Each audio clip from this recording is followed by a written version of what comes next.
असम का इतना विकास इसलिए हो रहा है क्योंकि यहां आप सभी की मेहनत से बीजेपी सरकार बनी है। यहां के नागरिकों ने भाजपा पर भरोसा किया है। आपने मेरा बूथ सबसे मजबूत, मेरा बूथ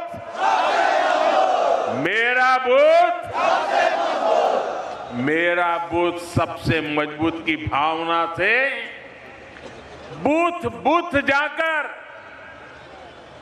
एक एक परिवार को मिलकर, एक एक मतदार को मिलकर बीजेपी के हर समर्थक को अपने साथ जोड़ा, उन्हें उनके वोट की ताकत का परिचय करवाया और इसी प्रयास से ही असम में बीजेपी की सरकार बनी।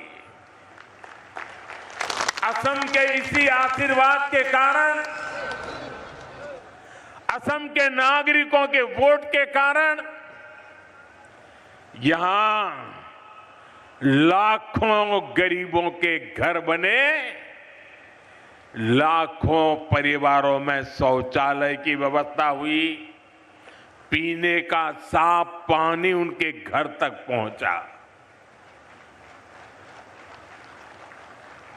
आप मुझे बताइए, गरीब को घर मिलता है तो पुण्य मिलता है कि नहीं मिलता है? गरीब के घर में टॉयलेट बनता है तो पुण्य मिलता है कि नहीं मिलता है? गरीब के घर में पीने का पानी पहुंचता है तो पुण्य मिलता है कि नहीं मिलता है? इस पुण्य का हकदार कौन है? इस पुण्य का हकदार कौन है? एक पुण्य का हकदार कौन है? इस पुण्य का हकदार भारतीय जनता पार्टी के बूथ का कार्यकर्ता है। गरीबों को आयुष्मान योजना का लाभ मिला, उन्हें सुरक्षा और आत्मविश्वास मिला। इसलिए इस बार भी आपको ऐसे ही अपने बूथ पर एक एक वोट पर ध्यान रखना है। रखोगे?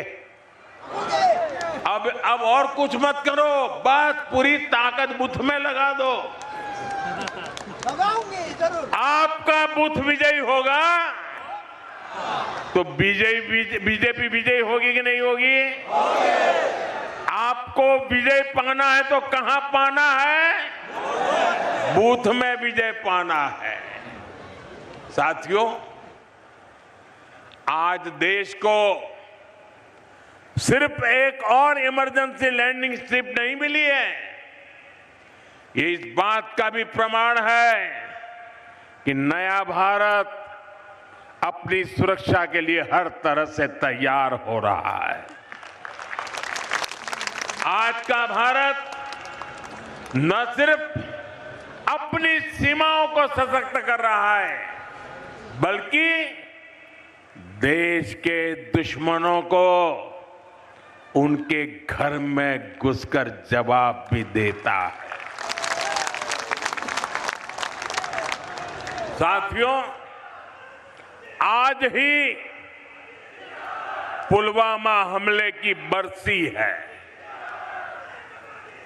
मैं इस हमले में जान गंवाने वाले मां भारती के वीर सपूतों को नमन करता।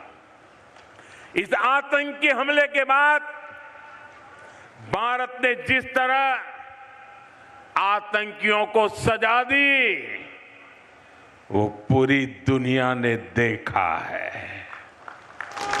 और कुछ लोग तो आज भी कांप रहे हैं। अभी आपने भारत की ये शक्ति ऑपरेशन सिंदूर में भी देखी है। लेकिन साथियों, मैं आपसे जानना चाहता हूं, क्या कभी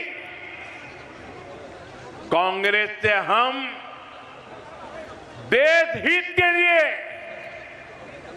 इतनी हिम्मत के साथ फैसले करने की ताकत थी क्या? वो कर सकते थे क्या? वो ज्यादा से ज्यादा बयान दे सकते हैं, वो कुछ नहीं कर सकते।